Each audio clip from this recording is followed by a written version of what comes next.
Welcome to another episode of The Dump. I'm really stoked today. We've got Matty Cox. Matty, how are you? Good, thanks yourself. How you doing? I'm good, and joined by the lovely Tora Bryant. Tora, what's going on? Hey, just ready to chat to Matty. Yeah, we're chatting all things Matty today. For those that don't know Matty, he's one of the most talented snowboarders in the Southern Hemisphere by far. He's 23 years old, and he's yet to stamp his mark on a big podium. He's been chasing the competitive scene in snowboarding for a while in slopestyle and big air, and we're really excited to chat about, where Matty came from. It's kind of an untold story that I really want to dive into, and the evolution of his career so far, as well as he's heading to the Olympics in just over 5 months. The countdown is on, so, getting an idea of where your head's at and what the plans are, and also what does the future look like for Matty Cox. So let's dive straight into it. Ooh.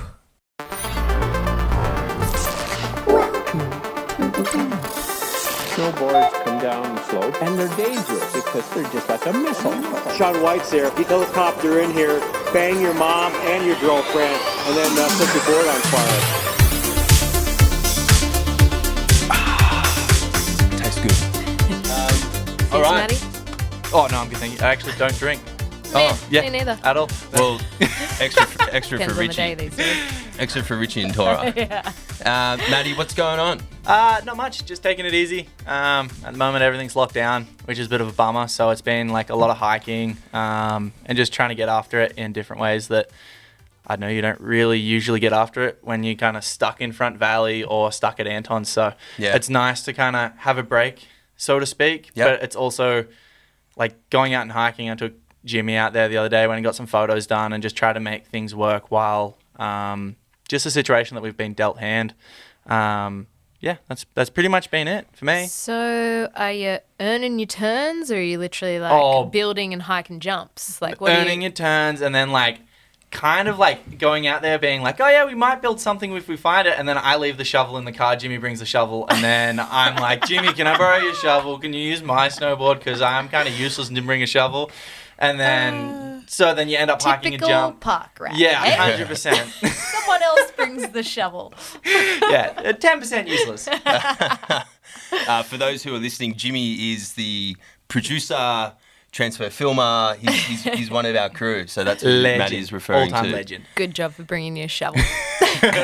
And so, you've been based in Jindabyne for how long? Like, is Jindabyne your home base? No, in not winter? really. I kind of I like to call Jindy home, but it's not really home because I spent so many seasons in New Zealand. So I like to say it's like 1/3 of my home. Like 1/3 of my home is Jindy, 1/3 of my home is like Wanaka, and 1/3 of my home is Stanwell Park, where I'm actually from. Yeah. But then there's so many places throughout Australia where I've spent large amount of time from moving around.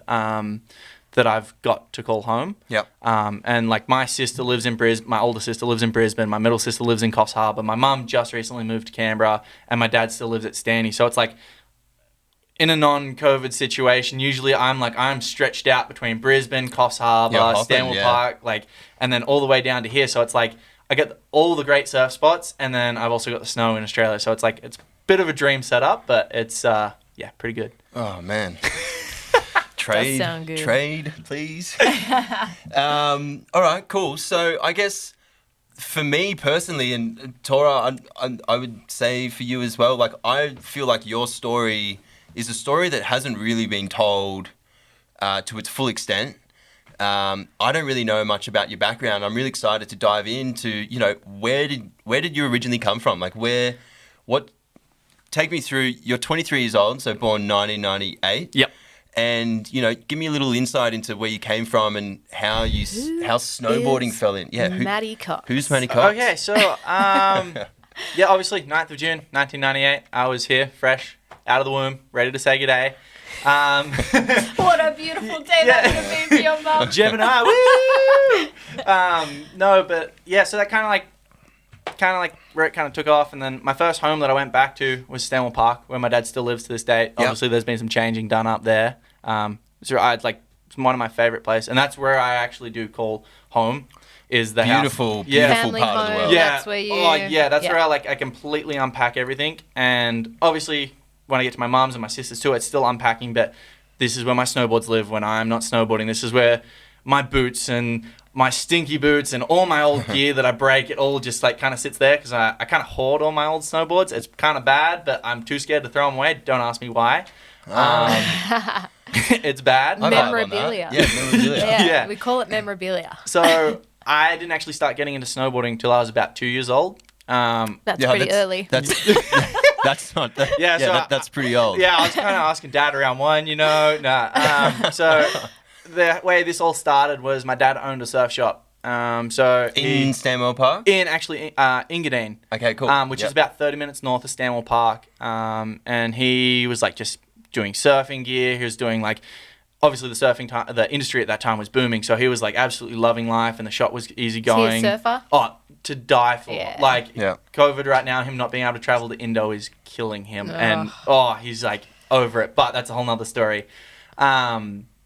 But yeah, so actually one of the snowboard companies at the time was like, hey, we're building a 90 centimeter cambered sintered board, and that like because you're doing rentals and you're like selling a little bit here, there, and everywhere, would you like it like to kind of get younger generation into snowboarding? So he was like, yeah, for sure. Like, so we got the boots. I'm pretty sure the boots were way too big for me, and the bindings were like massive, but the board was like kind of big. But like, there's little me. Like, I'll have to get some videos and some photos. If you got them, we need to see old them. VCR tapes. Yeah, maybe we can try. Yeah, 100%. You might need to put that on the Insta too, you know? Little kids in ski gear, lots of likes. I had this blue one piece too that was real funny, and a giant helmet and goggles that was just kind of pretty funny. So that's where it kind of all started, was just Friday flats getting pushed up. Because I didn't really handle the cold when I was young, so it was like my dad had me for about half an hour of attention as well, because I was always like and then I'd get really cold, so he'd just like pull me up Friday flats and then push me down. So straight to snowboarding, no skis. No skis, nothing. I've Awesome. skied one day in my life, and that was the loosest thing ever. Funnest to do, eh? Oh Jesus, I'm pretty uncoordinated, so like that was an interesting story. But yeah, so we kind of went from there. Like we came back the next year and like did kind of the same thing. And then when I was about 4, my dad also wanted to go snowboarding because he's been to teens. He's been to like a few different places in Europe. And he's been snowboarding, but he obviously didn't want to just be pushing me up and down the hill. So one of the guys, Timmy Stewart, who used to work up at Threadbow, he'd take me out and take me snowboarding, and like would just let me. All he would do is let me follow him around. So I used to just follow Timmy Stewart around like Friday Flats, Kosciuszko. He'd just take me up, go wherever pretty much. And that was kind of like the foundation of my snowboarding right there, was the whole, I don't know, like Threadbow kind of, but they didn't actually have a snowboard program back then. Like, you know, you have like the junior kids and development they squad, have the and all that development stuff. squads. There was none of that. So, and there was like, they had the Milo kids back then, and they had all these like junior kids on like tiny skis with like, and they used to be able to go on the train, and that's all I wanted to do was be able to go on the train, but I couldn't go on the train because they only had it for little kids who ski. Yep. So obviously my dad would just ship me off with Timmy. He'd go snowboarding. We'd meet up at the like lunchtime, then we'd go snowboarding at the end of the day. And was Timmy like an instructor or something? Yeah, he was just like one of the head instructors, and Okay, he was cool. just like so stoked to have like someone this small, little grommet that would just like rip around the hill with him, and he was like, damn, not bad. Like, yeah, because I guess there wasn't really a Little Shredders snowboard program back then. Yeah, so what year was this?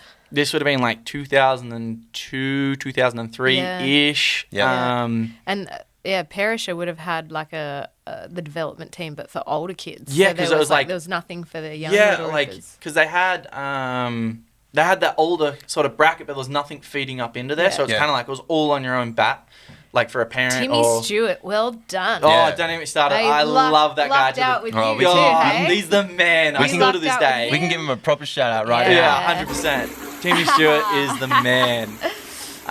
Shout out to Timmy Stewart. But so, like, I love both my parents so much. They're such legends and have helped me go beyond. Like, I wouldn't be the same person if it wasn't for the influence of my dad, and I wouldn't be the same person if it wasn't for the influence of my mum. My mum's stubborn and a rock-solid person and will not budge, and, like, that is awesome because you need that in this industry. And my dad's also, he's, like, pretty cruisy, but also pretty stubborn and is a bit more calculated with a lot of things. So kind of like having the best of both worlds in my upbringing were great, but they split up when I was 2, which is like, it's never seen anything different for me. So I've had like 2 homes. I've had my home in Stanwell Park, and then my mum moved up to Coffs Harbour when I was 5. So then I was doing like unaccompanied minor trips, just flying by myself back and forth from Stanwell Park. Whoa, so, at what age? At 5. So just by myself. Oh, So like just before school kind of started, I was like doing that, and then was like kind of back and forth between my mum and dad. And then the way that like my dad would get a little bit more time with me would to take me down the snow. Yep. So I was like, that was kind of like the whole thing is like, I wasn't just going down there to do nothing because I was doing schooling at Coffs Harbour, but then I could come down more because I was going snowboarding. So technically I wasn't like spending too much time away from school, but still being productive in something that I love You're in doing. the school of shred. Yeah, Yeah. exactly. And that counts for something. and shredding, like, getting that extra time with your dad down in the snow, that would be Yeah, pretty cool. so it's super awesome. So my mum kept me level-headed and kept me out of the whole, I don't know, kind of like useless, kind of kept me going, but kept me very stimulated, and surfing and running and team sports to kind of build those stuff. And then my dad was like into surfing, snowboarding, skating, and kind of like pushing me in those sort of individual things, because it's just like I think that he's had such a big connection with that as a kid too, because he's come from nothing and then having the surf shop and all that sort of stuff. So it's like, yet again, the best of both worlds there, which was super good. But then I think maybe it was that year when I turned 5, that's when I could do inner schools for the first time. And that's kind of like how my dad was like, yeah, okay, sweet, I can get Matt for more time if we put him in inner schools and we can spend more time down the snow. Yep. And then I can go back, and then it's more of a more inclusive, like with the schooling and stuff like that, because I hated school from this get-go. Like, I don't think I really wanted to go. My mum would probably have to fact check on that one. It's not really for everyone. You got to fit that mold. And if you don't fit that mold, then, Yeah, I didn't pay attention at all. I was so, like, such a wired and buzzy kid, and, like, had to get out energy. So the moment you sat me down in the classroom, I was like, ugh, like buzzing pretty much, like fizzing to, like, no tomorrow. So that's kind of where that was the beginning of the whole, like, snowboarding was like my outlet right there to get rid of the whole So was Oh no, I was gonna say, is that like an actual, like, is it ADHD or anything, or is it just like? I had multiple teachers ask my mum to try and like take me to get tested, but my mum was so stubborn. She was like, "Well, there's nothing wrong with what does it mean?" It's nothing wrong with my kid. He's like any other kid. He just wants to go do stuff, and if like you're not going to stimulate him, there's no point of even like because a lot of teachers I found, and even still when I got into my older years, would just write stuff on the board, and it just doesn't work for me. I'm an audio calisthenic learner, if I'm saying the right words, and because there's visual, audio, and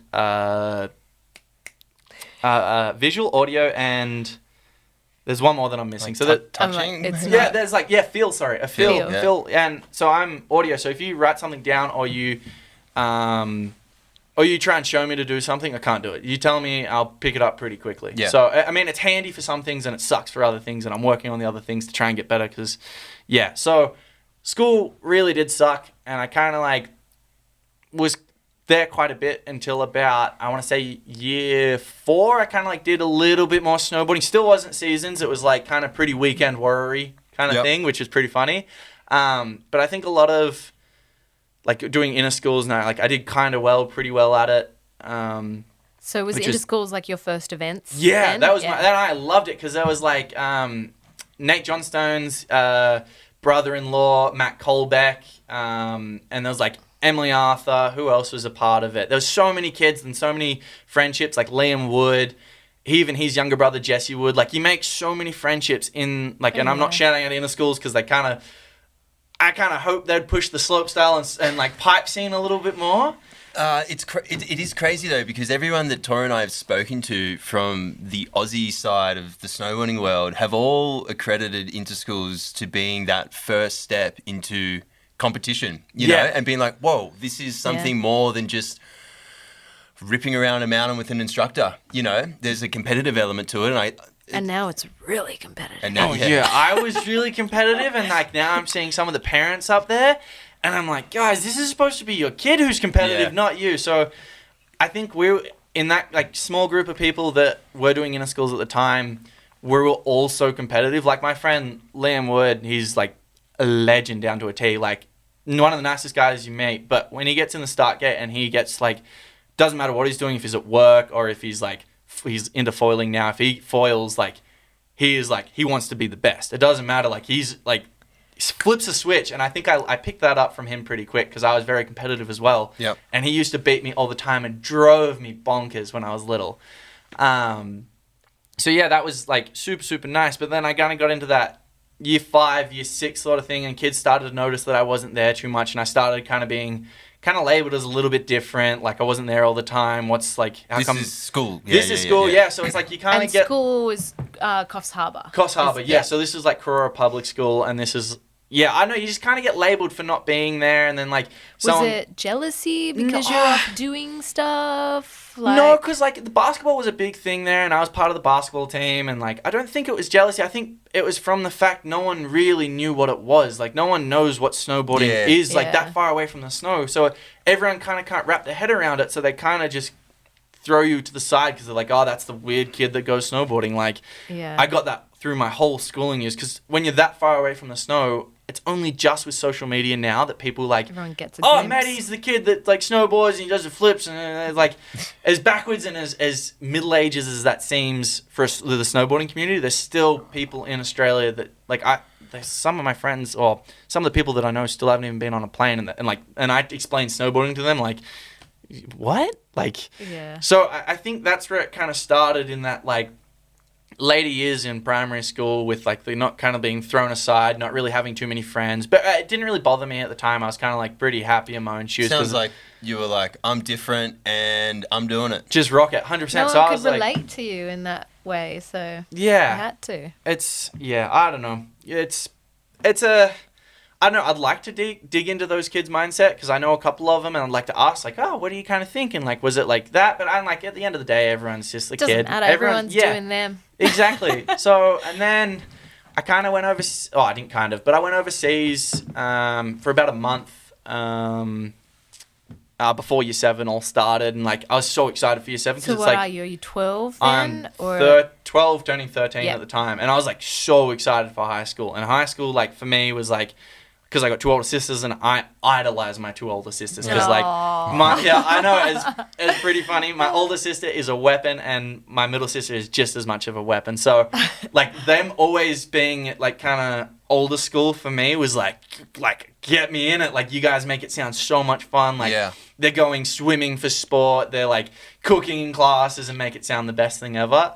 So I was like, to my dad, I was like, we can go overseas. I don't care. Like, I'm so excited to go overseas, and I understand like it's such a privilege to go overseas, but can we please be back for the start of for school? Because that's the first time I've ever been excited to go to school. Was it like that first kind of like boom to get back into it? So we came I think we went at the time, we were maybe in Breckenridge, and like I was jumping around on the trampolines and like just being a loose kid in Woodward at Copper, and was just like running a maniac, which was so much fun. And then coming back and then going to school, and then it's hard to settle down coming home from a trip overseas and going back into a normal. And I think my mum did really well with me going from being like I can do kind of whatever. Snowboarding every day, jumping on trampolines from like 4 p.m. till 9 p.m. And my mum did a really good job at like settling me down and being like, okay, you're in a routine now. You wake up at 7, you get ready for school, you go to school at 8, and then you go like classes in 9, you get out of school 3:30, then you can go for a surf, and you can kind of be a little bit wild, and then you come home and dinner on the table, let's go. Which is really, really good for me, because I think now that's such a big thing for me is routine. Yep. But it kind of, school, after about, I think 4 days of school, I made like a couple new friends, and like was pretty stoked on them. And then we're playing handball one day in the basketball courts, and like my school's on a slope, so it's like everything's flying everywhere, kids are running everywhere, balls are going everywhere. And anyway, so ball came to me, and I was like, wasn't our handball obviously, so I threw it back over to the kid, and I lobbed the thing, like not meaningly, not intentionally, but I like just like pegged it, because it's like we're on a slant like that, like it's pretty steep for like a playing kind of area. Yeah. And the dude kind of got all like narky and like pretty like had a pretty go at me, and me not taking as much serious as I probably should of someone being pretty aggressive towards me. I was like, whatever, dude, it's fine. Like, I just threw the ball too hard. I'm sorry. And then next thing you know, thing led to another. He's running towards me, and then he pulls a knife on me. And it was crazy. So, wait, is this year? This is year 7. This is like my 4th day or 5th day. At school? At school. And like, you got to remember, I was so stoked to come here. So excited. Yeah, and then this kid's immediately like heart pumping. Like, I think to this day, I had to be in like 200 BPM. Like, my heart was going like coming out of my mouth. And then next thing you know, he's like, I don't know what he was thinking, but you could kind of see that there's something going on, like processing in his head. And I was like, I got to get the hell out of here. So I legged it. And so we got a pretty wide school. Like it's a square, and I've legged it down like that steep grade, up the side, and then around and back around, and like just ran consistently. And this guy's running after me the whole time. He's only 1 year older than me, 14 in year 8. And he just chased me around the whole school and with a knife in his hand. With a knife in his hand. I was like, Jesus, didn't your mum tell you not to run with a knife? Did you not just run home? Yeah. Run home. But like at the time, kind of like you don't want to get in trouble because you don't want to leave school, and you don't want to get in trouble from anyone, I don't know, when your fight or flight kicks in, you don't think correctly. Because my older sister, my middle sister, was actually in year 12, was in the year 12 area. Could have ran straight to her. There's so many things I could have done, but I just was like, instantly my head went to like, just book it. So I've booked it, and then like the bells rung for lunch to finish. And I was like buzzing. So I come into, I think I had history class, with Miss Stewart, and didn't say anything to her. I was just like, just try to like flush it out, and was just like, whew, like let it go. And he didn't get near you. Oh, no.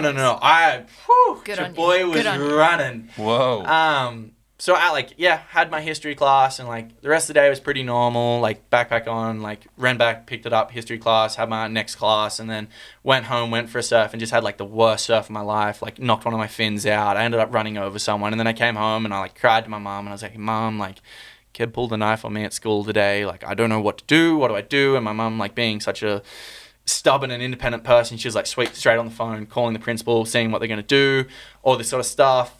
So I was like pretty nervous to go to school the next day, like proper shaking, didn't know quite what to make of it. Like is this kid going to come up to me again today? Is he going to be like, la, rah, rah, rah, rah? So that was pretty interesting. I went into like the PE department, and then I told one of the teachers, he came up to me, he's like, I heard what's happened, like we're going to try and separate this and all this sort of stuff. And I went in there, and then anyway, the kid ended up walking up to the teacher's room where I was, and there was no teachers in there because they were all looking out for him.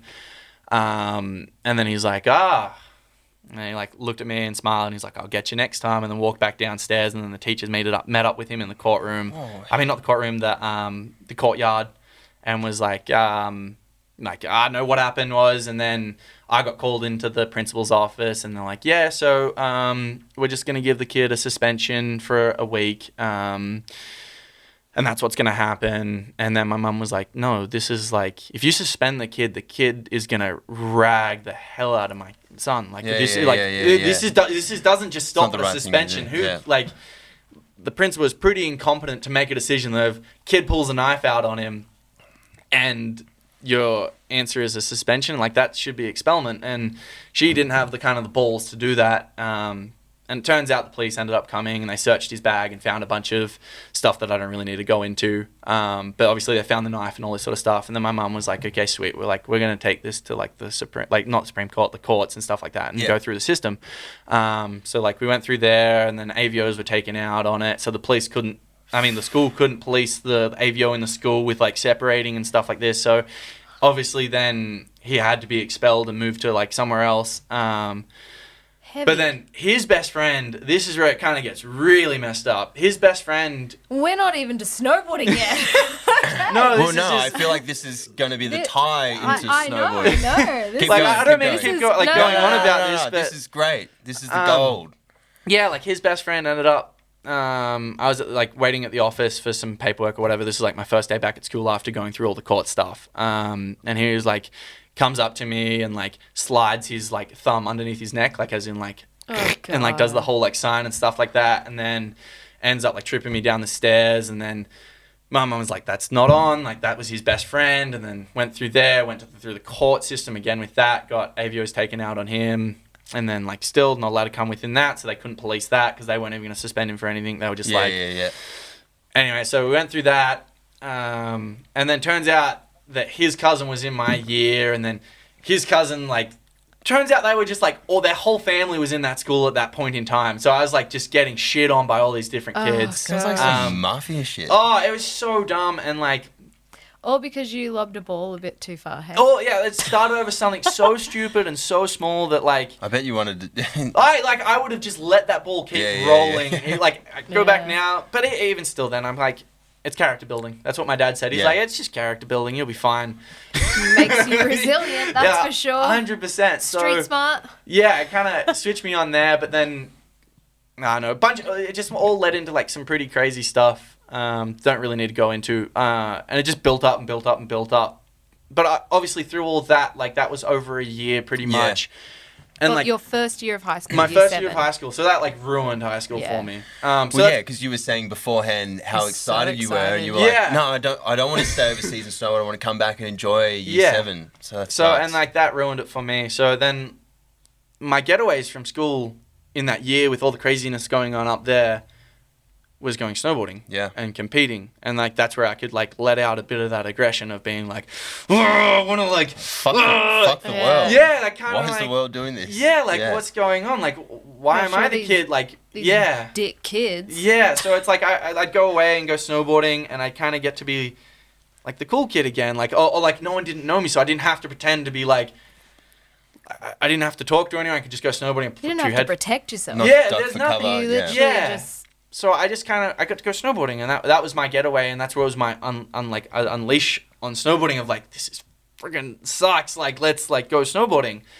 And then we got into like year 8, so that all was like kind of behind me, and then obviously it just more unraveled with like smaller things of like taunting in the classroom and like bickering, and it's just nothing. You can't really report any of that because it's really hard, because it's like, I know it's mental, but a lot of people who haven't been like consistently over years have been like called names or like ripped into consistently won't quite understand what it's like. It's abuse. Yeah, and It's like, emotional abuse. and it's but it gets down so much that it gets to like the little things that they say, just like the smallest things, and it just rips your confidence away from you. So I struggled with confidence with those kind of with school and stuff like that. So then we'd get to like snowboarding, and it's like I didn't like put on goggles. I didn't have to. I could be anyone who I want. Like Was it like putting on a superhero outfit? yeah, it in a way? kind of like I'd put on like my jacket. I like it was like the coolest thing ever. Like put on goggles. No one knows who I am. Like, incognito. If full incognito, it Yeah. doesn't matter. Like if the kid was up there, he'd have no idea who I am because I'm just going snowboarding. Like no one can tell. So that's kind of how it all led into like me being pretty like wanting to be really competitive because there's so much to unleash there. And as I got through like my schooling years and kind of got a little bit older and like dealt with all that sort of stuff. Did you stay at school or did you do distance education at all? I stayed at school until till year 11, and about year 9, year 10, I kind of knew I didn't want to be there anymore. I knew definitely.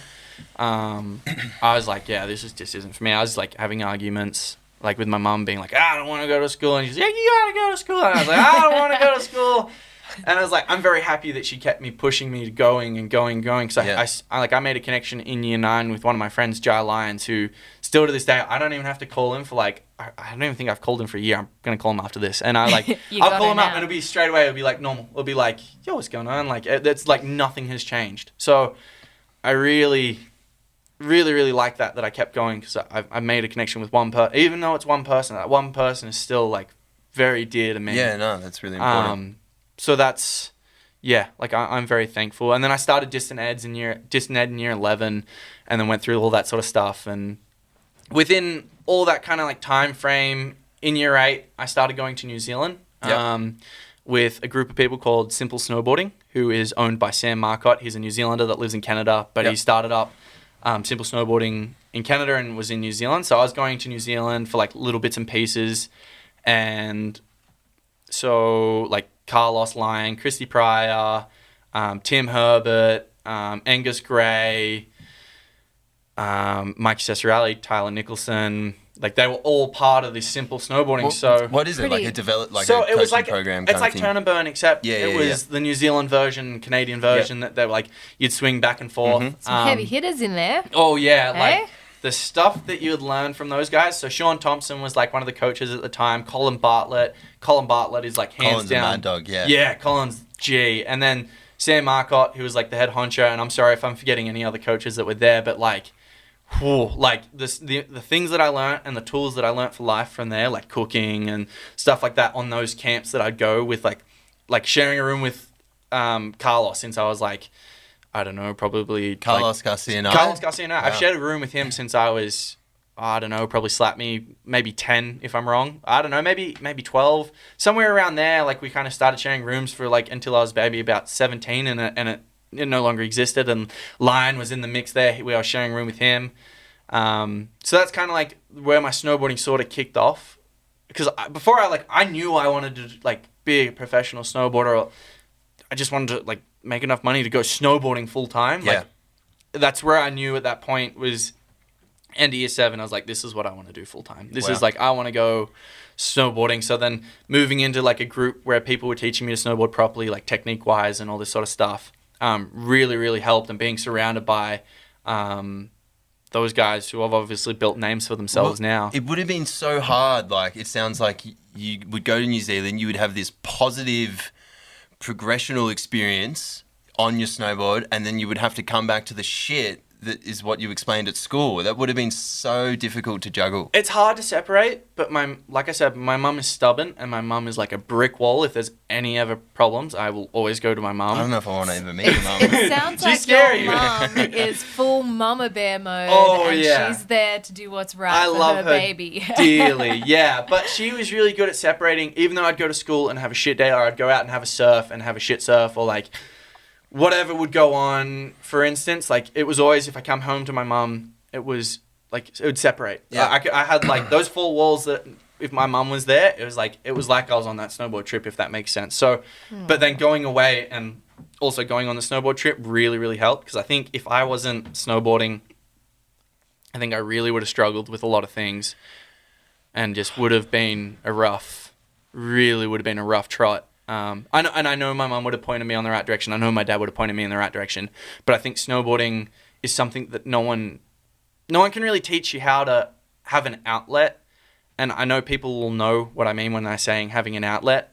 But snowboarding for me and my outlet taught me so many different things, life skills, and like how to deal with like me and Lion and Carlos used to bicker all the time, and like Tyler would like pin Lion down to the ground and like tickle the shit out of him, and then I'd try and come save Lion, and then like everyone would gang up on me and tickle me, and like just like things like that you Tickle just like fights. Yeah, like tickle fights, the dumbest stuff Sounds ever. better than a knife fight. Yeah. Yeah, so it's So you found friendship through your snowboard travels. Yeah, then. like you found friendship. your snowboard family, Yeah. essentially, that taught you life lessons. And no one can take it away from you. Like, I think that's something that all of us can attest to. It's like snowboarding is something, no matter how shit anything is, or no matter how shit that whole other side is, it's like once you get on the mountain, it's like, I know people that have gone to crazy extremes to just like put life aside and just make sure they're on the mountain for one day a year, you know, and that's like their day. Yeah. And they're just doing it, and they're doing it because they love it. And Is it snowboarding? Is it the combination of snowboarding and being in nature? Is it like... As I grow up and as I kind of like learn more about myself without being too like philosophical or anything like that, because I'm still only 23 and I'm still very young, but as I grow up I You find... can be a wise soul no matter what age. Yeah, I just find the more I grow up and the more I like to think level up, because I hate calling people like... Because age is such a funny number, so it's like as I level up... yeah, no, I like that. Yeah, as I level up, I find I'm learning more. It's like... It's the present moment of being on snow. It's like the present moment of being on snow amongst the gum trees. It's present snow as being in the pine trees, or it's being present in the ocean where the waves are coming in, and like you're sitting there and you're like, oh shit, there's an 8-foot set coming. I haven't been in 8-foot surf for like 8 months, and I'm about to get this on the head. Or this jump's 90 foot. I better like pull it out. Like I got to remember what I'm doing right now. So it pulls you into a sense of being like, I have to be here. I have to be right now. It's not, you can't, whatever's happened in the past, I ate shit last run.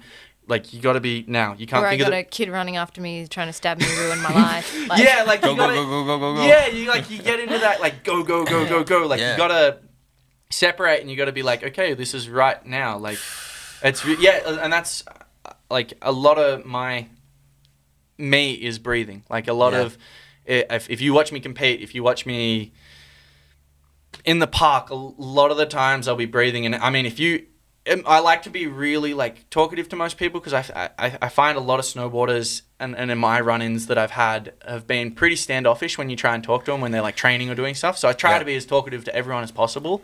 But like the moment I start breathing, I kind of zone out, so I don't really hear what's going on. So if anyone has ever been out there and like talking to me while I'm breathing, I'm so sorry, but I'm genuinely like zoned out. Like, so breathing, do you do that to prepare yourself before you're like gonna drop in for a run, new It's tricks? What? for everything, I feel it's like it's come from like learning new tricks. It's come from like it's the basis for me. It's like that's everything right now. Like sitting here breathing, like we all have to do it, and we all forget how such an important tool it is. So I try and sit there and like, if you think about breathing, like it's something so simple but so stupid Well, at this. it's automatic, right? Yeah, it's automatic. So when you try and flick that off autopilot, and then you can try and flick something else on autopilot, like I feel like it's such a normal balance to go, sweet, I switch on and think about breathing. Everything else kind of goes into autopilot because you've flipped off something else, like the switch of breathing. So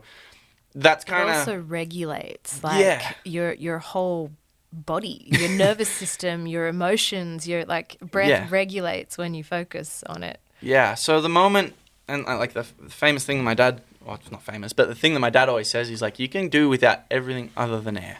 And he's like, the moment you got no air, you're done, like toast. I'm like, you can go a period of time without water, food, whatever, but air you need. And he's like, we need to kind of keep thinking about it every once in a while.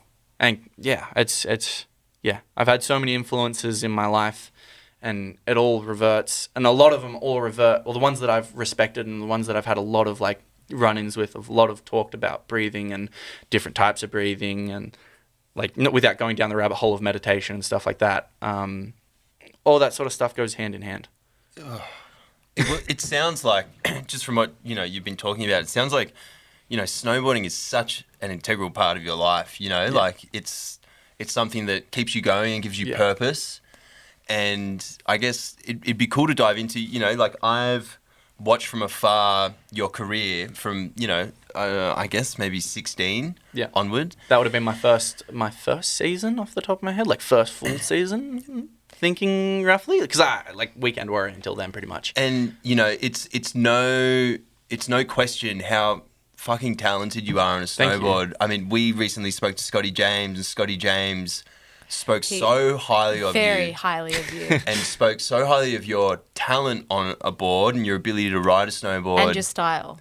And style. Thank you, guys. Which lacked. But I guess there has been, like that, and it's not like it's an elephant in the room or anything, but like you haven't, like you've been going overseas, you've been competing in World Cups, World Champs, all those big events, and you've been getting top 5, but you haven't gotten that podium finish. Is that like, I mean, like, how are you navigating through that? Like, I guess, where's your head at now with snowboarding? Well, like, to be dead honest with you, I'm so competitive. Like, and I'm not going to lie, I'm going to sit here and every single event I go into, I'm like, I'm winning this. Like, I'm going in for the kill. And, like, I've slowly taken back a little bit from, like, going in for the kill a little bit, because you still need it. But I guess I struggle a little bit. Like, I get there and, like, I guess the support around me, I don't feel like I have as much support as, like, say, like, Scotty, for instance, like, he's got, like, everything pushing him up. And it's like, I'm a bit of a lone pillar when you come to snowboarding. That's why, like, filming is so easy for me, because it's like, I call up a photographer or a filmer, and I'm like, hey, I got a company who's one and gives me some money to film. So it's like, I can do it all myself. But when we get to competitions, you are competing against people like Mark, Starley, Mons Roysland. All those guys have people behind them pushing them in the right direction. Not just 9 to 5. That's like 365 days of the year, 24/7. all 24/7. So it's like I'm standing here pushing myself 24/7, 365 days of the year, but I don't feel like I have the support from like I don't want to drop any names or anything like that. But I think that's the missing connection. But I don't want to push anything off to anyone, because at the end of the day, the person who drops in, the person who snowboards is me. Like, I'm the one who drops in, and I'm the one who goes, I'm landing this run today. I like that Yeah. you're fully like taking accountability for it. Yeah. But you do need a team. Yeah, like what does it take? Like if you're heading to the Olympics, which Tora, I know you've competed in every big comp around the world, and you've won 2 gold medals, and you've competed in you've traveled around the world.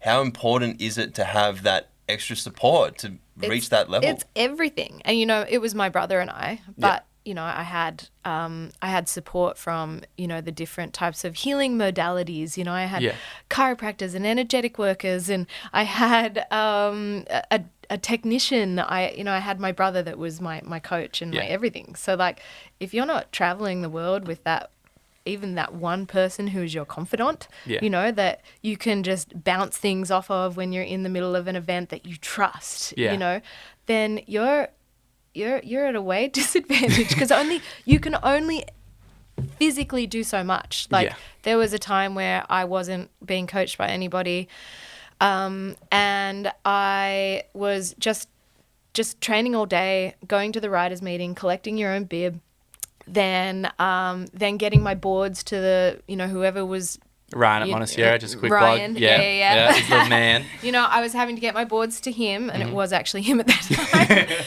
time. Then I'd have to go and pick them up in the morning before training, and like I was a lone wolf doing it myself in that time, and that sounds hectic enough as it is. Exhausting, and I was like, whoa, like this isn't sustainable. There was no way that I could have continued to do that beyond that event where I had to. I know there's probably going to be some people sitting here listening, but be like, oh yeah, but you got this and then this and then this. But it's like the connections that I have with those people aren't the connections that are pursued in like whatever's going on, because it's like the connection hasn't been made there, and it's not my connection. My connection has always been with the people that were in that simple New Zealand, or that's where my trust really lies, within those people. And I find it hard to trust people outside of that crew, because a lot of people who work with like coaches or anyone like that, like you can't just rock up into a job and start barking orders. Like you got to earn someone's trust and being like, always be there for them, because the moment you're not there for someone, and the moment you kind of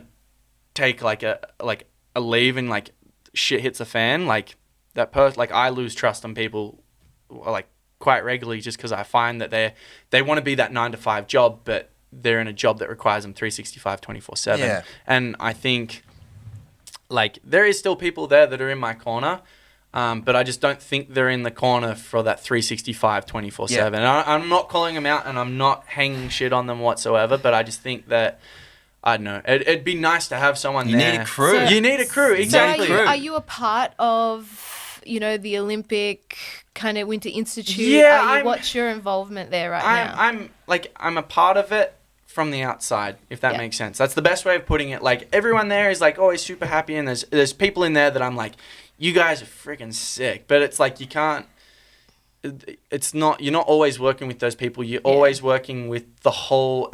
It's like a snowboard company. You don't deal with just the one person that's sick in the company. You deal with everyone. Isn't it like going to school and trying to fit into that mold? And that mold doesn't work for Matty. No. Or that mold doesn't work for Tora. And that's why I struggle so much with our like whole like. It's crazy because you're so talented. It's so obvious that you're like you're probably the best slopestyle, like probably the best slopestyle male rider in the Southern Hemisphere. Yeah. You got Tian in New Zealand as well, who's Weapon ripping. Of a human too. But in terms of how you place in competitions, World Cups, World Champs, you're that higher ranked Southern Hemisphere rider. And I was blown away. I think it was 2 summers ago when I bumped into Clint and we were having a beer and we were chatting. He's like, man, Matty just reached out to me. He's struggling to find support from brands. Yeah. And like what you're talking about with having a crew and traveling and all that stuff, that costs, it's not cheap. You can't just get someone to go, I'm going to dedicate my time to you for nothing. Who's supporting you at the moment, and why do you think it's been a struggle? So like my dad has always helped me, and like one thing that like my dad has always preached is it's nice to be important, but it's more important to be nice, and we'll unpack that later. Yep. But he's helped me Simple but true. Yeah, he's helped me up until I was about 19, 20. Like he will always, to this day, will always pull anything out of his back pocket, but I don't want to rely on him. And he's given me he's gone all in, and for him, all in isn't the same as like, I don't know, someone else's parents who's gone all in up here. Like I don't come from ridiculous money. Yeah, like I come from like, Dad owns a surf shop. My dad owns a surf shop. Yeah. Like a surf shop isn't a money laundering thing. It's not somewhere like people are just pouring money into surf shops. Like not like they were back in the day. So my dad's been lucky enough to be able to retire, and he's now surfing, and like he does little bits and pieces here, there, and everywhere. But I'm not in the financial state to be like, hey, Dad, you want to fund this? Like, I got a cameraman here. You want to like chip off into that? So I've been lucky enough to have like the guys at Five come across, like Clive.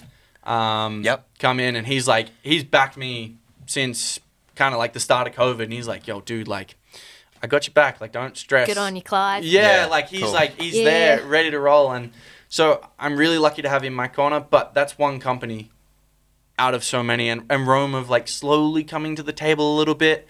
They're definitely trying to help this year and trying to do as much, but it's more film and incentive based with filming.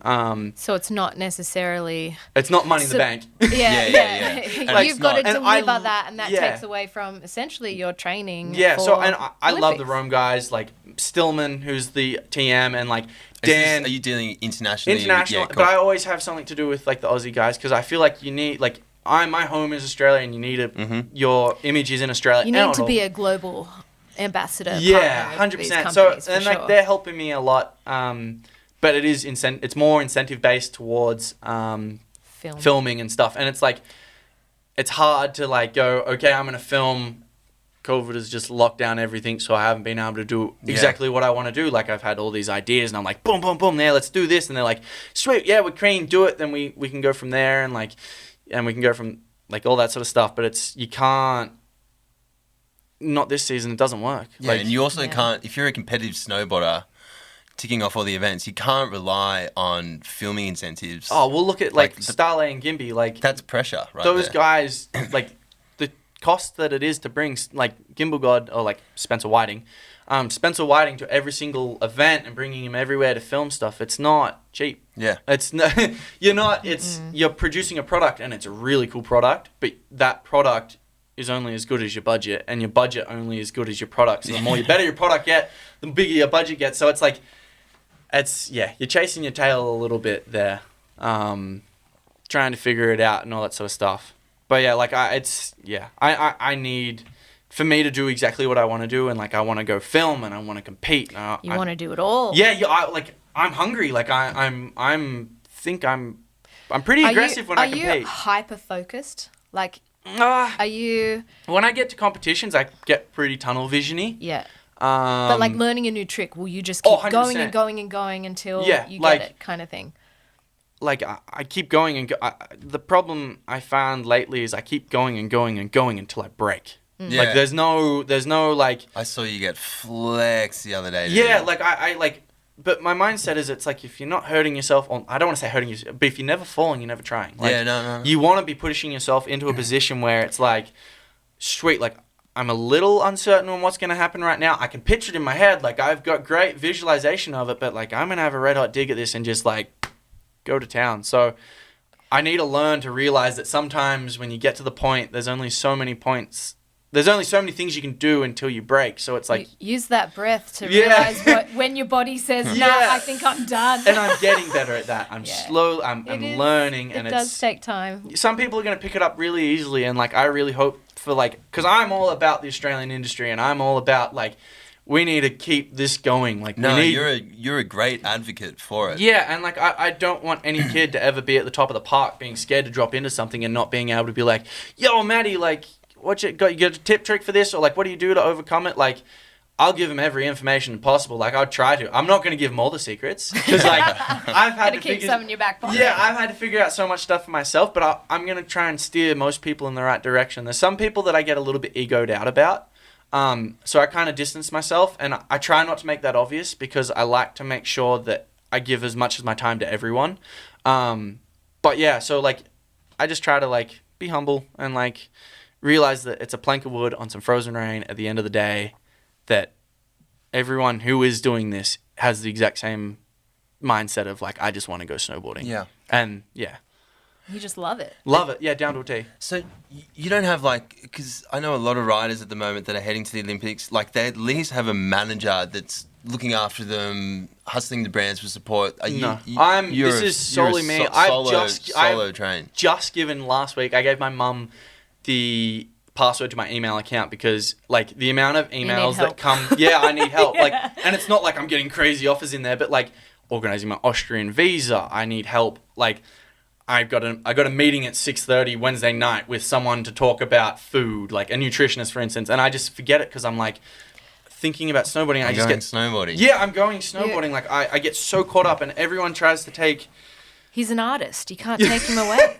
I get so caught up in like trying to like snowboard that I get so lost with certain things, and like doing it all by yourself. And like I've talked, fucking hard. Oh, it's rough. Once you get past a certain point, you do need help. Yeah. Because there isn't enough time in the day to obviously go out and do your training. Well, we got snowboarding, gym, recovery. Yeah. You got to make sure you're having good food. And recovery is a huge part. Oh, 100%. That's like the biggest thing. Like, what is your recovery? My recovery is, so I've got this really cool spiky mat. It's called a Shakti mat. Oh, dude. And I got it. Oh, love it to a T. So, actually last year in Stomping Grounds, they were sponsored by Shakti Mat, and Skinny, Marcus Skin, Weapon of a Human again. Yep. He gave me one of them, and I was like, yeah, you know what? Yeah, I'm going to start getting into it. And I was like, such a princess when I first got onto it, because I could only lay on there for 1 second. I was like, oh!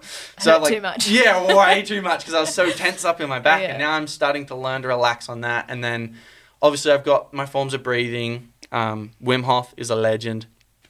So you're in Jindy Lake every day, or what? I try to get in there much, but this year... Cold showers? Oh, yeah, cold showers are the jam. Like, I've been trying to be going, like, minute cold showers. Like, lately, what I found this season... Cold showers are a lot colder here than they are, say, in Sydney. Don't even get me started. Oh, yeah. So, I've been waking up, and, like, the first thing I try and do when I wake up will be, like get in the cold shower straight away. No hot water, just, like, straight cold. And it is... Whew, it gets you going. But, like, that to me makes me feel like, sweet, I'm, like, pretty invincible. I can get up out of bed. It's 20 coffees. Yeah, that's, like, to me, me on coffee is next level. But cold showers is, like, 20 coffees for me. Yeah, cool. And then, I guess, this is your first Olympics you're going to, right? Yeah, this will be my first Olympics. How do you feel? Yeah. Like, what are your expectations? You must be excited. I am excited, but I have a sense of, like, I'm pretty... I don't want to say I'm not excited, but I'm excited at the same time. I'm hungry, but I'm also kind of content with where I'm at. Like, there's still so many things in the back of my head and tricks that I want to get done before getting there and have them in my back pocket so I can rock out being like, whew. Are you one who keeps that close to you? Yeah, I keep it pretty close to me because I won't ask then. Yeah. Like, I found, like, a lot of the snowboard industry at the moment, everyone kind of sees what's going on and then they try to mimic it. So I'm like, at the moment... Magician. I know it sounds kind of stupid, but I kind of like to keep things close to my chest. No, that sounds smart. Yeah, so... like, it's tactics. Yeah, 100%. And if you get, like... It's war out there, man. Hate the game, not the player. Yeah, 100%. That comes down to a T with this one. So it's, like, trying to build up, like, more the stuff that, like, I really want to do. Because I don't want to go out and coming into this Olympics, for instance, I don't want to be the same guy going out there doing a backside triple cork mute. Not hating anyone doing on a backside triple cork mute because it's still a gnarly trick. And that's the first triple I ever did. Like, it's still gnarly, but... the whole snowboarding competitive industry, I'm going to correct myself there, competitive industry, everyone sees something done well and gets like a really good score, everyone latches onto it. And like, no hate on anyone. Like, that's been the same from the beginning of time, 100%. pretty much. So, but I would like to push it in a direction where I want to see it go, and it's like what I want to do. And hey, if people want to latch onto that and try and like come chase me, like that's sick. I want to get to that point, but I'm not there just yet. I've still baby steps before sprinting. So I watched a clip on your Instagram today, which was a backside 1080 off the heels. Going off the heels is insane. Yeah, like I can't even imagine spinning backside off my heels. So, going back to it again when I was a kid, I kind of got a little bored in Australia because there wasn't big enough jumps. And I was talking to someone and they're like, yeah, like, just do stuff that you don't normally do. And I was like, okay, we don't have big enough jumps. What can I do? Spin off my heel edge going backside? And the dude was like, yeah, 100%. What do you think? Like, try something different. So then I started doing all these different things. And then because I spent up so much time doing all these different things, it started to build into stuff. And I'm like, wow, this is like starting to get into like the bigger numbers of tricks and like starting to get much more tech and much more complicated. And as it's progressed, I'm starting to get where I want to go with that sort of stuff because it started as a stupid thing because we didn't have like season we didn't. Is this part of like a 100% progression? Like, yeah, it's. Do you think spinning off your heel edge is gonna like 100% take a rotation further more easier? Like what is it? Fucking like, gnarly. It's so hectic. It is gnarly, but are the judges gonna see that subtle difference? Well, I try to like after every event and to give you like a little rundown on what happens at events for me. I try and go and talk to the judges and I try and go like, what could I improve on? Like, what did I actually do really good on at this event that I can move on to other stuff? Yep. And like I try to get as much feedback as possible from those guys because at the end of the day. There was the guy sitting behind with a pen and being like, yo, that was sick. That was kind of weird. Well, in 2006, I probably should have told the judges what I was doing too. So well done. But so I've talked to them and a lot of them said, yes, you're on the right track, but you do have to start matching like directions and spins that the other guys are doing. You can't just expect to be going like, old mate's doing a back 16 and you're doing a back 10 off the hills. Obviously, hefty trick with the back 10 off the hills or like back 12 off the hills, hefty trick or but like... how do you... Yeah. But yeah, it's like, how are you guys going to mirror that? And they're like, well, you got to get it pretty close if it's 180 off. So that way it's like, it's understandable because it's still pretty similar sort of trick even though it's 180. But there's that level we can give it, like we can boost the hell out of it. That sort of stuff. So... That's so good That's to be cool to chatting know. to them that way. It's just something different. And a lot of people will always be like, whoa, Matty, that's so gnarly. Or, whoa, that's so different. Like, not blowing any smoke. But, like, to me... It is really cool. Thank you. But, like, that stuff kind of... And I don't want to seem like a cocky asshole right now, but that stuff did. You can toot your own horn. Yeah, it kind of came easy to me when we started going with the 3s and the 7s and the 9s, and I was like, whoa, I can keep going with this. And like, obviously, right now I'm trying to figure out the 12s and the 10s and like how to progress it from there, and like figuring it out in my head, like with repetition. Secret stuff that's going on in here that I don't want to say. So it's like, I like it. Right now, it's sitting here and like doing. Like visualization of those tricks and figuring out why I don't have the facilities. How good are you at visualizing? Can you see it all? Can you see it in color? Can you feel the emotion? How do you visualize? So me for visualizing is like, usually it's my favorite spot. My favorite jump, which is Cadrona Monster Big Air. That jump over there is like, I've learnt so many tricks off that jump. What is it? Step down? Oh, it's like I don't know, Thomas McRae, before he passed away, built it so insane. That's a jump that I learnt to do back triples on. That's a jump that I learnt back 10 the day before and then learnt back triple, and then I did front 10 off the toes, did front 14 off the toes, and then the next day I did cab 9 off the toes and did cab 12 off the toes, and like I just kept building on that jump. And so that session in that week-ish is like whenever I go to picture the jump, it's that like, wasn't quite a step down, wasn't quite a step over, wasn't like, it was a true table and it was massive, but it was really friendly. And, like, that landing goes forever. So, like, you can think about something and it's, like, so much landing and so much run-in. And I think about it like that, sunny day, and then sometimes I'll try to think about it icy, being like, oh, shit, like, a little mix it up a little bit. Yeah, let's keep me on my toes. Yeah. Or, like, oh, I'm tired, let's go for something. Like, so visualization, that's kind of like me, is it's, like, I try and think of my favorite place or my favorite jump, and then kind of, like, copy that there and be like, okay, I'm stomping grounds, I'm here with like Charles has built like an insane jump, kind of like take some photos, maybe every once in a while I'll do like a straight air. If someone sees me with my phone in my hand, I'm doing a straight air and like I'm kind of being a bit of an idiot, but I'm just filming like what it looks like to go over. So then I'll look back at that and I'll be like, oh, okay, this looks like this, like okay, how do like I close my eyes and then process.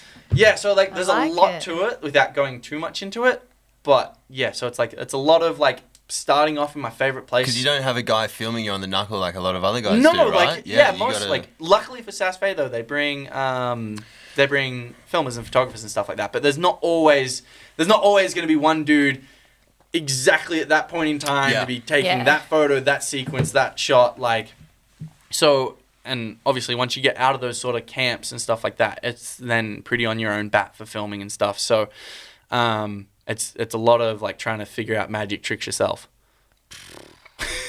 like a lot to unpack just then. But I've been just, when you said backside off the heels, I've just been trying to visualize it in my head. And I've never even thought of spinning backside off the heels because I don't hit jumps that often. But holy shit, I can't even picture doing a 180 like. I'm like, part of me feels like, you know, and I did try myself in my brain. I was like, well, it kind of worked, but I don't think I'd get very far. I'm just imagining full score on the lip. I was like, maybe for like, you know, invert, I don't know. Well, I come from a pipe background. Oh, do you? Yeah, so I actually grew up riding with Nate Johnston, Holly Crawford, Derek Livingston, and a bunch of the pipe riders, and I'm sorry if I've, Cal Matty, I Irwin? remember you, like, back in the day. Yeah, so I loved pipe to a T, and then I kind of, like, Nate stopped riding half pipe, and I kind of lost the fun of it because there was no crew anymore, and I realized if I go to slope, there's a crew, and then it turns out there wasn't much of a crew. Like, there's still heaps of people riding, and there's a lot more, like... Yeah, but you're on another level. Yeah, like... Yeah, I don't know. I lost my love with pipe. That's the best way of putting it. So I kind of, like, separated from that. But I think a lot of this stuff comes back to my pipe basics, like riding Perisher half pipe, doing backside 360s, or like Aaron Savage, one of the old coaches that used to be there in Grover, and being like, Matty, you're going early on the takeoff. Make sure you sit back and put the weight on there and say, oh, you can do this. And then, like, the little all things. All the fundamentals are the same, really, hey? Like, that's what bums me out about these COVID years, is there's been no half pipe. Like that, I don't know what anyone else says, or like Scotty or Nate or or even Tora, for instance, like say about that's that pipe. Tora's half pipe. Yeah, I know that's the bright pipe. Half pipe. That is the best pipe in the world. Like, you talk to Jeremy Carpenter, he loves that pipe and he thinks it's the funnest pipe to build. Like, it was quite sad because there's no gateway. Like, no, and I think those smaller pipes should be built around the world too for kids. Yeah. If they're going to put the resources into building it, do the little one. Like it's. I don't know if anyone's really looked back. Bring back the 18-foot half pipe contest. Are you kidding? Let's go smaller. 16. I'm so down. Let's go 12. I might be able to get out of the coping. Yeah. Richie's head will be above that one. Yeah, I'm above it. Like, I know Scotty was trying to get his pipe up and running, and I don't know the logistics behind that and what happened. But shit show. Yeah, exactly. Like, it just needs to be, like, looked into, because you look back at all the snowboarders, like Nate, you look at Holly, you look at Tora, Scotty, Val, like, we all grew up. Emily, even my buddy Liam Wood that I was talking about before, like, we all grew up riding that pipe. We all grew up hiking that pipe. We all grew up. Can you imagine never riding, seeing any sort of transition and going to Copper's 22-foot straight away? Like, being like a 10-year-old, 10-year-old Matty probably would have ripped it. That's a good way to put it. Still stressing, but jeez. And it would deter you. But the resources that go into building a 22-foot half pipe in Australia, where the conditions and snowfall are so fickle, we get snow, then we get rain, then we get, it's proven that the smaller half pipe, less snow, same kind of maintenance, but it holds up. Well, it's like bring it back. Bring it back. Yeah, it's the best thing ever. Like, bring it back. Like the Milo kids. I'm gonna go on a mission to bring it back. Oh, 100%. The Milo kids would go through there, like. I'm not sure if like anyone listening remembers the days of standing up there, but that pipe, compared to what the slope is now, the amount of people that would be like, there'd be a photographer on the deck, there would always be someone taking photos. It was a vibe up there. Yeah, it was, and it was near the sun deck, and I don't think the sun deck dude really liked the half pipe, but he got so much, I think, publicity. Yeah, just from like the photos looking up at the sun deck. And business, iconic. Yeah, so but it was such a nice and so much fun time there. Like, you'd have everyone up there, you'd have the Milo kids. No one would get, and I've never seen this in any other pipe in the world, no one would get angry if someone would drop in and go dead straight through the middle of the half pipe. Purely based just because they just wanted to go straight through the middle of the half pipe and be like, I rode the half pipe. Yeah. And it's like, everyone needs to realize that even for slope, for instance, like people need to learn, and that half pipe is so gold for learning. Like it's my foundations come from there. The grassroots, they need to be nourished in ways too if we want to see the programs that are already in place actually produce world class. Like athletes, I mean, they've got that airbag being built up at Sport and Rec, but like you can have an airbag, but you need the facilities to go with that airbag. Like you need to be able to take it to snow. Yeah, you need to be able to take it to snow, and you need the facilities on snow, and like you can't just have a kid pointing it from the top of an airbag and going off a jump and then like doing a trampoline trick and then mimicking that on snow, because it's when we're a part of the snowboard culture, it's very similar to skating, it's very similar to surfing, where it's like we're all a part of something bigger than what we all are. Like I don't care if Joe Blow's at the top of the thing and he thinks he's as cool as hell because he snowboards, or you got old mate up there who's humble as ever. We're all on a plank of wood and we all enjoy it. So it's like we really need to, I don't want to say protect, but we really need to watch where we're guiding the Australian community with snowboarding, with the whole... Are you into airbags? Oh, 100%. You're down, like, the amount of stuff that can be learnt on bags, like... Like, are you on the airbag right now? No, I've had like a couple days here, there, and everywhere, like of like testing a few things out. Yeah. But I haven't had like a solid stint on an airbag. I know there's people that are like live for it, and I'm like, cool, that's you, dude. Like, you still got to get the balls to go from bag to snow. Like, it doesn't change that like feeling just because you've done it on the airbag. Even in your head, you go, oh, it's an airbag. Oh, it's an airbag. The moment you take it to snow, it's like, this is the real deal. I come on unstuck right now. Like, the whole stuff goes through your head. Like, I don't want to hate on anyone for going on an airbag, and I despise people who hate for people going on an airbag, because I think it still takes balls to go from, or guts even, to go from the airbag to the snow. Yeah. It's like... Well, I see it as a necessary process because it's just creating air awareness, right? Yeah. And if there is that facility available to... I guess it's really when you have the air awareness from performing it on an airbag, then you can... Hopefully there's less... risk just trying it on snow, right? So 100%. it's an evolution. Yeah, it's a building block. And for kids that like Jindabyne that can't go overseas because their mum and dad don't make enough money, they can go ride the airbag. I think it's incredible. It's just open up the door to what... Yeah. Now you got kids that can... sorry to butt in, They but go to town. You got kids throughout the summer periods here in Jindabyne that can now, that don't have, opportunities to fly overseas and hit that big boot at the bottom of Breckenridge or wherever it is. It's like they can go and just hone in there over summer. I think it's sick. 100%. I think with a lot being said with about we need to protect the culture, as hippy-dippy as that may sound, and all that sort of stuff. It's the heart of it, though. Yeah. I believe it. Yeah, it's like it's also so beneficial for the next generation or... Well, even it's now. what makes snowboarding so special. It's what, when you see it in an Olympic sport, right? Like, we stand out. Oh, yeah. We stand out from the other sports. Like, there is so much more than just, like, this elite athlete, like, competition. Yeah. There is so much heart and soul and just joy in and the style. sport. Yeah. Yeah, and style. Style matters. Oh, yeah. I had an interesting question the other day from one of the ladies that was interviewing me. And she asked, like, can you please describe style? And I was like, well, the best way I can describe it is, like, you've got Picasso and then you got Da Vinci. Like, that's two different styles of painting, and it doesn't change for this snowboarding. Kid went to school, man.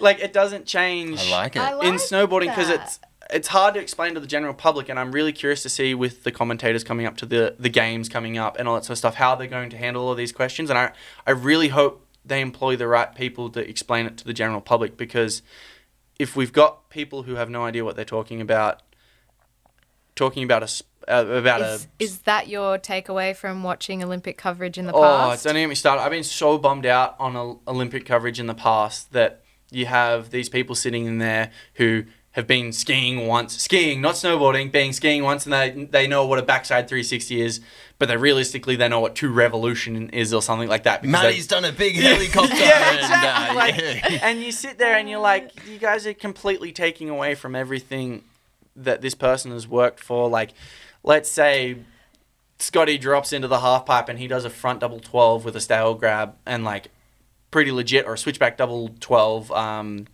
and kind of gets that sort of dumb. And the old mate's in the background, and he's on the commentary, and he's like, yeah, that was really sick, yeah, and like waiting for someone in the background to feed him whatever knowledge is going on, but that guy doesn't actually know what's going on. It just takes away from all that effort that they've put in. Like, 100% agree. I think, you know, for 4 weeks of the year, 4 weeks over a 4-year period, the Australian public, you know, are tuning into winter sports. And like you said, there are not a lot of Australians that come and snowboard or ski. And, you know, snowboarding and skiing is only just a little bit a part of the winter sports. And I think it has been butchered in the past. Yeah. And I really liked watching this. Did you watch? You're a surfer. You watched the surfing. And oh, absolutely. Barton Lynch nailed it. Barton is a goat. Met the dude over in NZ, just a little bit off topic to stray from it.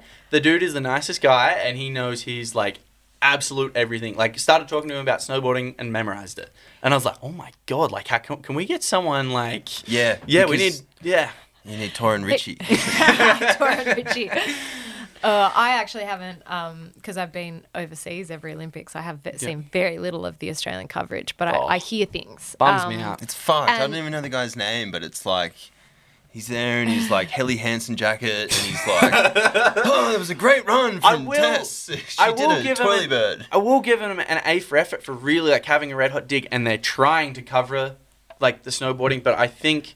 But see, like, say if I was to step into that role. Yeah. Like, I know snowboarding, but because I've been tapped out having a baby, I would have to do my research. Yeah. And can you imagine if somebody has never, you know, been in the industry or knows snowboarding, knowing how to research or knowing how to just look and comment on the fly, like it's like I would need to that's when you put start a lot of time into it to feel like I was going to be there and be present and be able to do you and the athletes justice. Come into like the tech stuff. Like if you can't do justice to someone who's doing like, let's go, who's a good example? Like let's go Sebastian Toutant for instance right now. Like if he does an inward back two onto a rail, like that's pretty tech, like, and to explain that to the public, like Craig McMorris does a really good job at Craig's great. He does a really good job at explaining stuff, and trying to make the general public understand how like gnarly. Yeah, because I feel, and even I had this with my sister. My sister, when I was a bit younger, she thought snowboarding was just like I was just going to do it till I was 18, and that was kind of like just mucking around sort of thing. And then I took her snowboarding when I was 18, and she was like, "Whoa, like this is actually like." Pretty technical. Like, like I'm an accountant and I understand this now because I've actually been on snow. So yeah, there's so much to unpack with that whole Olympic coverage and the whole commentary going on there that it's been butchered so hard in the past, and you just pray that it doesn't get butchered and it slowly gets better. And that's what's happening with the juniors right now. Like the bag, it's like that's a step in the right direction. I don't care, anyone can hate on it whatsoever, but it's a step in the right direction. It's a step which shows like we're committing to more of these slopestyle king kids and big air kids, because it's not another moguls track somewhere, or it's not another GS track somewhere, and it's not a board across start gate with snowflakes somewhere. It's like it's for us to go and strap in, and having that within like our federation, for instance, having something there that's ours. It's a small piece, but it's like, oh, that's the slopestyle snowboard and the free ski guys, that's their bag. Like it's we've never really had anything like that to be like that's theirs, other than that strip on Front Valley, which they don't really have much to do. So having a bit in there is going to be great. I want to know. Go to town. You said style that you got Picasso or Da Vinci. Mm-hmm. Who are you? Okay. This is a hard one because I've looked up to Heldor Helgeson. I've looked up to Tor. I've looked up to like T. Rice. Obviously, like Tora, Nate. Like those. That's a like pretty handful of 5 people that like I've looked up to my life, and I try and take bits and pieces of what's going on here, there, and everywhere, and like trying to figure it out myself. But I don't want to be Picasso, and I don't want to be Da Vinci. I want to be Matty. Like that's like. That's the best answer ever. Like, I'm going to take bits from that person. I'm going to take Can you bits... tell my little boy that? When he's old enough to understand, can Matty Cox teach him that lesson? But, like, and I think I learned that pretty quickly from trying to fit in a box at school and then trying to fit in a box with snowboarding. Yep. It's like, no, I don't want to be fit in the box. I want to be That's me. what's so good about Fuck yeah. snowboarding, Yeah. though. Like, you don't have answer. to fit in the box. Yeah. Like- So it's without going too deep into that, that's down to it. That's why I strap in every day, is because I can go snowboarding. Like, it's no one tells me what to do. No one tells me that I have to do this. No one tells me that if I do this many 1260s, it equals this. It's like, it's entirely up to me. If I think I got this trick, I can put it in a comp run. It's not like old mate in the background's going like, you need to do this 1260 12 times before I let you do this. It's like, okay, sweet. It's like, I know I got this trick. Like, let's go. So other athletes have coaches, physios, psychologists, you know, everything. Yeah. What do you have as support? And I know you can pull on support from the OWI. Yeah.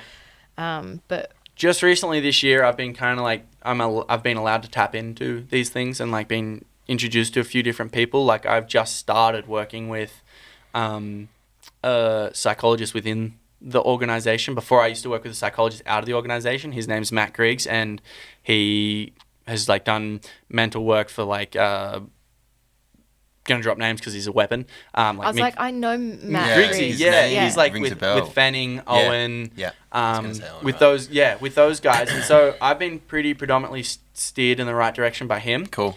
And now he's doing his trip around Australia, and I still keep in contact with him. I should really give him a call too. But I'm starting to work with one of the psychologists in there, because then I think it's kind of good to work Does with it some help people. you? Yeah, I think it's good to work with some of the people in there, because then they kind of understand that I'm doing stuff. It's not like I'm just Yeah. like seen as this blank space over here that we're not going to put any time into, because Have you felt that previously? 100%. Yeah, Like, years cool. in the past, I felt like I'm just like the kid over there that's Yeah. like, that's Matty. He's just doing his own thing, and he doesn't want us to go anywhere near Yeah. him. Where it's like the whole time I've been over there screaming like, guys, I need help. I can't do this myself. Yep. So From an outside looking in, yeah, I see if you don't fit into the program that they've designed, then that's how it is. 100%. All last And- season, I travelled around with the Belgium team based on some COVID rules that I couldn't enter back in, and like we could have tried to figure it out, but it's a full smorgasbord trying to figure that out, because Yeah. the medical team's saying this and this person's saying that. Like, And how I see it is, I think it's great that there are teams and that you work in a team, because it's awesome, right? Yeah. It's like your own clan. yeah, But it's not necessarily catered towards the individual needs of the athletes. No. So, and we are an individual sport, no Yeah. matter what you want to say. So really, a program needs to be catered for Maddie, Yeah. for Emily, for Scotty, and then if you can work together, great. yeah. But that's not the way it Well, you really put is it it? like this at the moment. Scotty's got his private coach. Mm-hmm. Emily's got her brother. Tess has Stan. Val has Pelly at the moment, off the top of my head. Pelly, And he's yeah. had Mike in the past. Mike is a weapon too. And it's like, I'm supposed to fit in the mold with Stan and Tess. And it's like, okay, everyone else here has a private coach, and you're telling me I need to fit into the mold with Stan and Tess. And thank you so much, Stan, for like everything that he's ever done for me. But it's hard to fit in with a crew that you're not traveling with all But the why time. do they get Well- coaches and you don't? Well, obviously Emily, I can't unpack for that, but that's her brother, and they're doing their thing. Scotty obviously has his coach, and he's got the results to prove that his coach is like funded, and he's had that Red Bull contract from however old. And Get-go, yeah. Yeah, I can't really speak on Scotty. Weapon of a human. and the program and the funding and whatnot, like it's changed since I stopped competing too. Yeah. Like they were trying to, because at the time I couldn't be a part of the OWIA because I'd have to sign a contract and I'd have to wear their uniform sponsors, so I couldn't hold my professional contracts as well as be a part of the Oh, team. it was a collide. So back then I couldn't do it, and we were working on it, and it's right when I stopped competing is when it kind of looked like it. Yeah. It took for it to work better for the professional athlete as well as those being fully funded by the OWIA. But yeah, it's to expect somebody to fit in the program that's working for somebody else isn't necessarily letting you flourish. No. Isn't necessarily giving you the tools and the support to let Maddie freaking show up to the Olympics and fucking rock the socks off. Yeah. I don't fit into the mold It's a bit bureaucratic. Yeah, and I know there has to be some of that because it is a government funded thing, but I think everyone needs to take a step back and realize what has worked in the past. Everyone has had their private coaches and everyone has their thing. let's try and figure out how, and like being selfish, a little bit selfish right now, how can we help best push Matty in the right direction? And I do get that question a few times in the year with that, but I feel like it always gets swept under the carpet, or like or it's like, well, that doesn't quite work. We yeah, can do or this. like, oh, we don't have the funding for another Maybe coach. next year. Yeah. You're like, maybe put on that pink tutu and then we can discuss. Yeah. But like, full down to it, like, Stan and Tess are a force to be reckoned with. Like, Stan is so onto it with that sort of stuff, and he is a very, very talented coach. I think I struggle a lot because I need really, really big jumps. I'm a bigger dude. I'm 6'1", 6'2", give or take, whether I'm wet.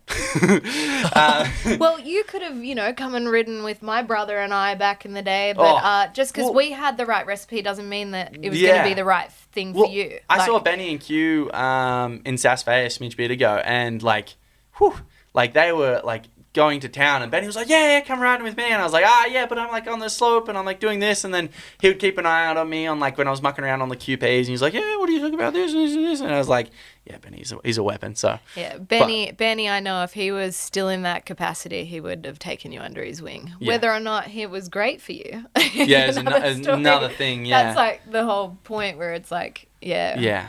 I just you got my support.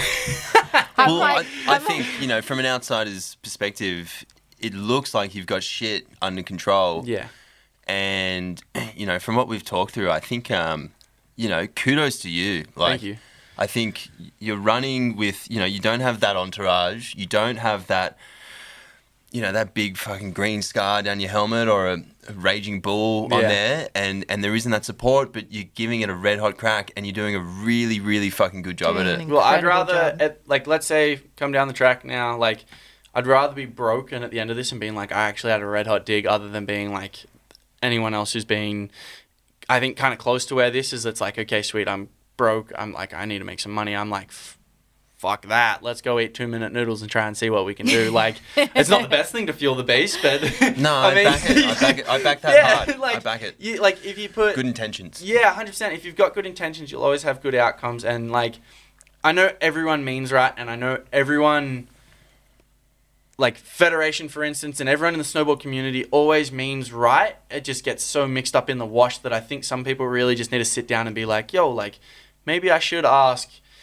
little Timmy, like, what does he actually need? Or maybe I need to ask and actually listen to when he says little Timmy needs this. Like, instead of being so happy to be like, yo, I feel everyone right now with this whole COVID situation, everyone's learning to ask the questions, but no one's willing to take on board the criticism or what's going on. And I think it's all sort of starting to change little bits and pieces slowly. Does but it's take time. Yeah, and I'm afraid that it's probably not going to be in time for me, but I hope it's in time for the next generation. And just because it's not going to be in time for me doesn't mean that I'm not going to tackle this head on. Like, I'm going to continue doing my career and continue, like, trying to achieve on what I want to achieve. One day you will look back and just go, yes! Yes! Yeah, so, and like the people that I've met throughout all this and like the partnerships that I've made and everything has all led to such a crazy place. And the story isn't over for me yet. Like,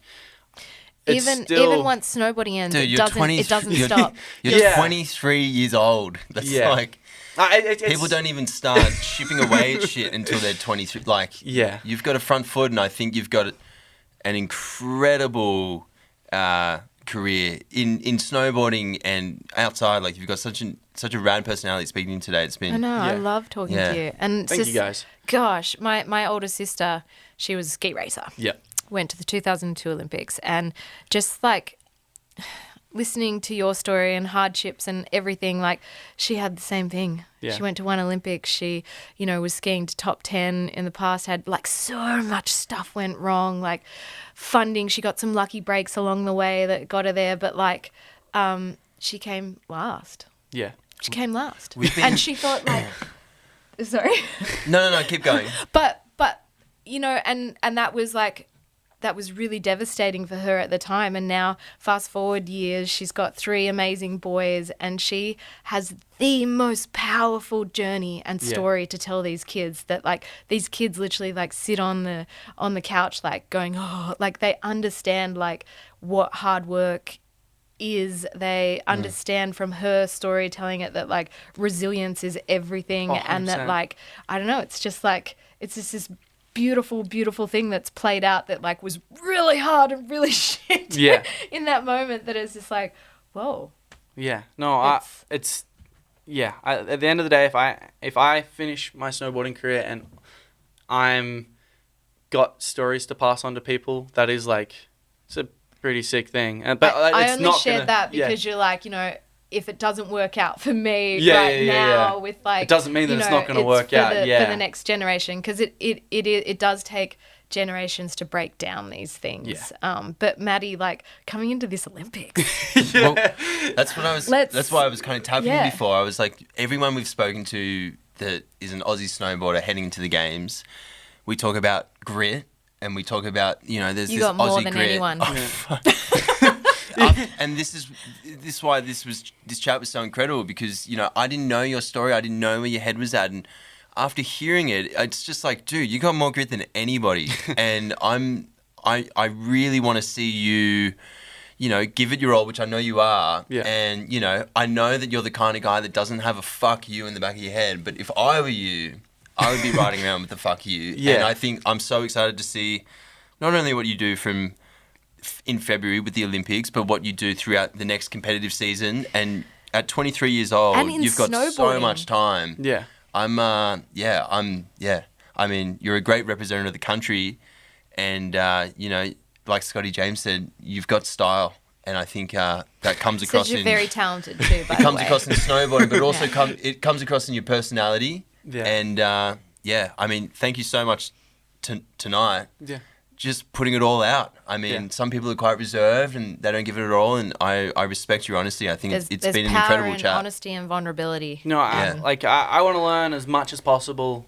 As like, I really want to take everything on. I want to learn how to be really good at speaking. I really want to learn how to open up and invite people into journeys. And this is all part of the process. So Just think about little shred kids that are having a hard time at school right now. And like at the end of the day, if one kid sits down to this, and if one kid and he's like, oh my God, like I've gone through the same shit. I'm going to go pick up a surfboard, skateboard, hell, anything, tennis racket, and I'm just going to go flog scooter. Yeah, a scooter. Like I'm going to go flog some tail whips, for instance. Like, like that's job done. Like how, like you can't ask for much more. Like, and like I know some people are gonna be like, "Well, Matty gets lost sometimes," but like I mean, fuck that. I'm like, are you kidding? Everybody does. Yeah, like it's the journey of life, man. Yeah, you get knocked down, you get the fuck back up. Yeah, like the other day, I ended up on my ass so hard, and I think I saw the footage. Yeah, that sucked so much, and like, love Batman down to a T. And I was watching it, and one of the quotes in there is he's like, Batman, like Bruce's dad when he's a kid, and he's like, why do we fall, Bruce? And it's so we learn how to pick ourselves up. And I was like sitting there, and I was like, because I felt real bad for myself, sitting like being like, I fell on a trick that I like having a moment. Was it your ego was my ego was talking so hard, and my ego was damaged. I was like, and I was like, you know what, like, geez, like I'm just picking myself up. I'm like, I'm only human, like I'm not a robot. So that was I'm probably kind of good that it happened before this chat, because I like my ego was like kind of like a little bit up and a little bit down, and like I was like, yeah, kind of crashing back down to earth at the moment. I was like, yeah, it's probably good. Oh my gosh.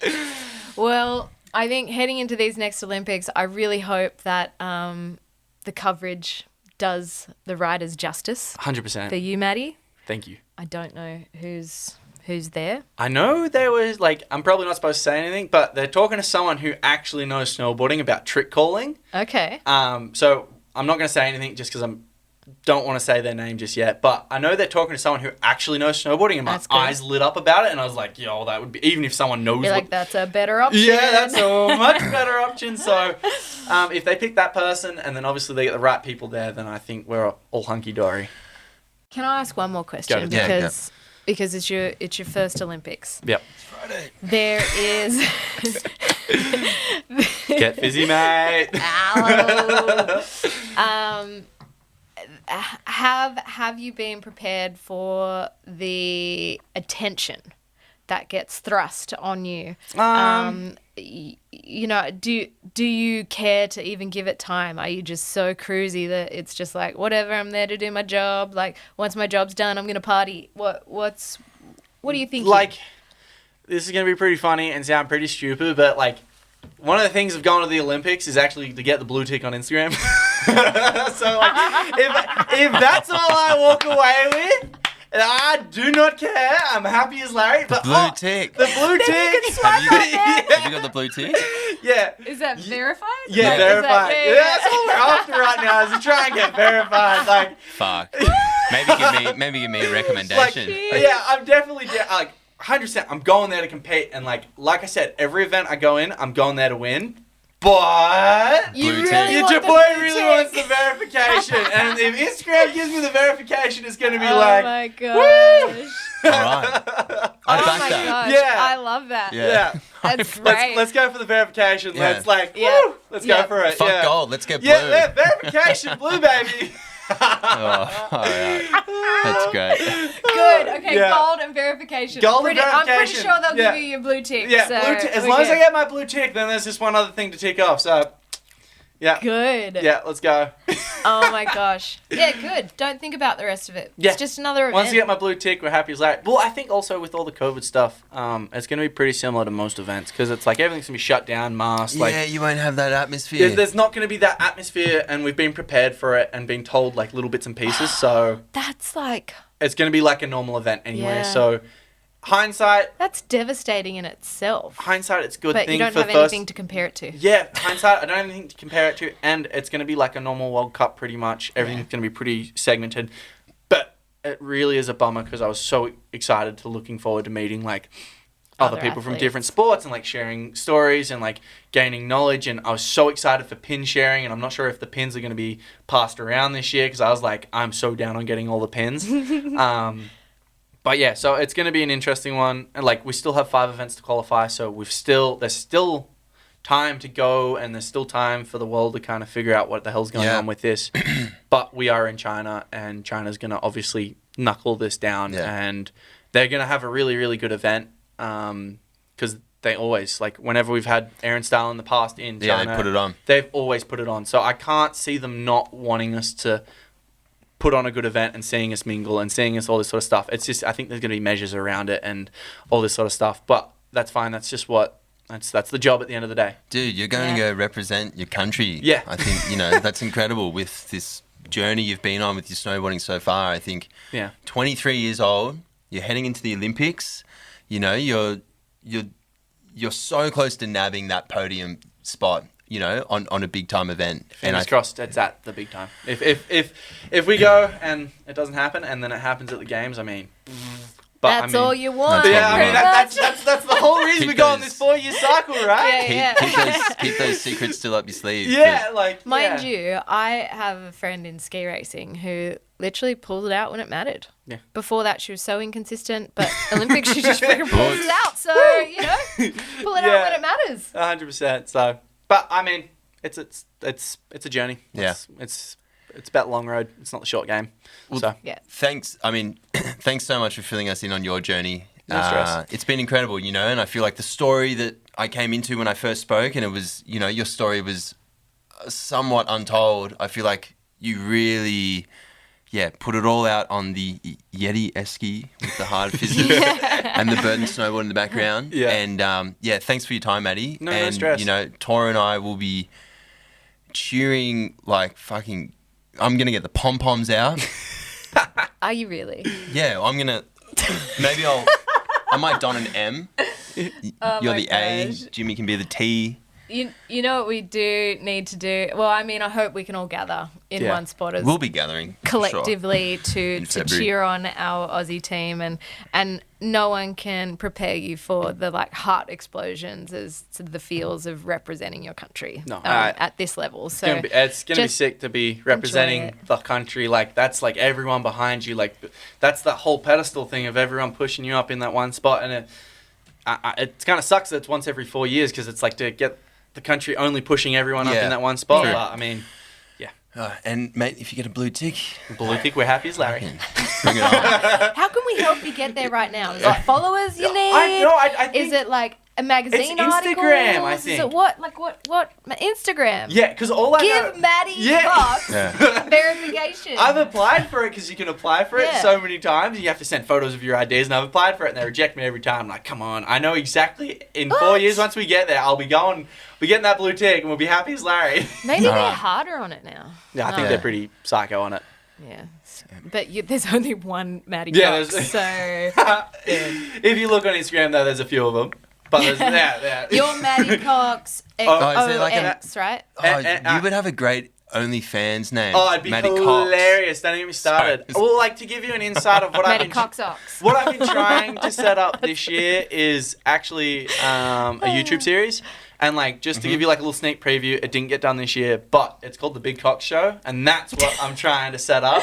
The Big Cox! Yeah, yes! The Big Cox Show. So, fingers crossed, like, either this Northern Hemisphere season or Southern Hemisphere season, we get something going. I'll Me and subscribe. Jimmy. Yeah, 100%. So, I'm thinking... I'll subscribe. If you do more of that, like, toilet bowl shredding, or what did you... There was something on your Instagram, like, you were getting barreled by the toilet or something. Like, Oh, yeah, that was quarantine. That I was about to say. You're unpacking quarantine right what are now. you This was like, talking I was about? on the ironing board. I pressed, right. turned on the shower, and I was just like pretending But to get that's pitted. right. I was going mental. That 2 weeks was so long. All right, so we got the Big Cox Show, dude. we got blue tick, and we got a gold medal on the horizon. That's what we're after. All right. It's a plan. It's a lot to ask for, and it's a lot to do. But I mean, I'm up for the challenge. Let's see if I can put my money where we're my mouth behind is. you Let's all the do way, it. Matty.